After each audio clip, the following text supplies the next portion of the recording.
These 5 animals live where almost nothing should survive. This lizard isn't supposed to exist. This is the marine iguana, the only lizard in the world that lives in the ocean. It lives on the Galapagos Islands, where there's almost nothing to eat on land. So it learned to dive. It plunges into the cold Pacific, swims 9 meters down, and holds its breath for up to 30 minutes while feeding on algae growing on the rocks. But the ocean is freezing, so when it comes back to the surface, its body is almost shutting down. To survive, it climbs onto the volcanic rocks, turns its skin almost black to absorb the sun, and stays completely still until it can move again. But warming up is only half the problem. Every dive forces it to swallow seawater, and that much salt would kill any other lizard. So this one evolved special glands inside its head that pull the salt out of its blood and shoot it out through its nostrils. That's why marine iguanas spend hours sneezing salt, leaving white crusts all over their faces. This shark can live for 400 years. This is the Greenland shark. It lives in the freezing, pitch-black depths of the Arctic, where time moves differently for this shark. They aren't even considered adults until around 150 years old, growing just a centimeter a year. Its entire body works at a slower pace, adapted to near-freezing water. But there is something even stranger. They are nearly blind, because by the time they grow up, a specialized parasite has blinded them. So they hunt using smell, movement, and the faint signals every living thing releases into the water.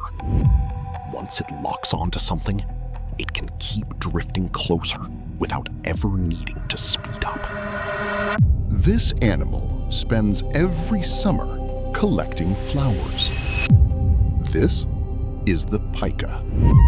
Every summer, it runs back and forth across the mountains with its mouth full of wildflowers and grass, making up to 100 trips every single day. Before storing them, it lays each plant out to dry under the sun, because if the flowers stay wet, they'll rot under the snow, and the pika will starve before spring. By the end of summer, each pika has built a pile of dried flowers almost the size of its own body. Then, once they're dry enough, it carries them back into the rocks and hides them for winter. And when winter finally covers the mountains, it disappears into the rocks, living off the flowers it saved all summer. This feline uses its own tail as a scarf. This is the snow leopard, a predator from the Himalayas, where winter can last for most of the year. Up here, the cold is relentless. Strong winds sweep across the cliffs, and every bit of exposed skin loses heat fast. So instead of hiding in a cave or finding shelter, it carries its protection everywhere it goes. Its tail can grow almost as long as its body and is covered in some of the thickest fur of any cat on Earth. When it finally stops to rest, it curls that tail around itself and pulls it over its nose. The thick fur traps warm air against its face, shielding it from the mountain wind. That same tail also stores fat, giving the cat extra energy when prey becomes harder to find. So in one of the harshest environments on Earth, it doesn't need a den or a cave to survive. It just needs its own tail. This baby harp seal has been abandoned by its mother and will never see her again. After just 12 days of life, she stopped feeding it, slipped into the water, and disappeared forever. The pup stays alone on the ice for 6 weeks, unable to swim, unable to hunt, slowly losing half its body weight while waiting for an instinct that nobody taught it to wake up. If it survives, It will spend the next years diving into freezing water it has never seen before, hunting prey it has never been shown, and one day migrating thousands of miles to a place it has never been to, completely on its own.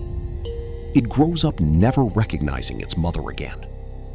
And the cycle repeats. One day, it will abandon its own pup the exact same way. They gather in colonies, but they don't protect each other. So when polar bears attack on the ice, the others nearby simply keep sleeping. Because out here, there's no such thing as family.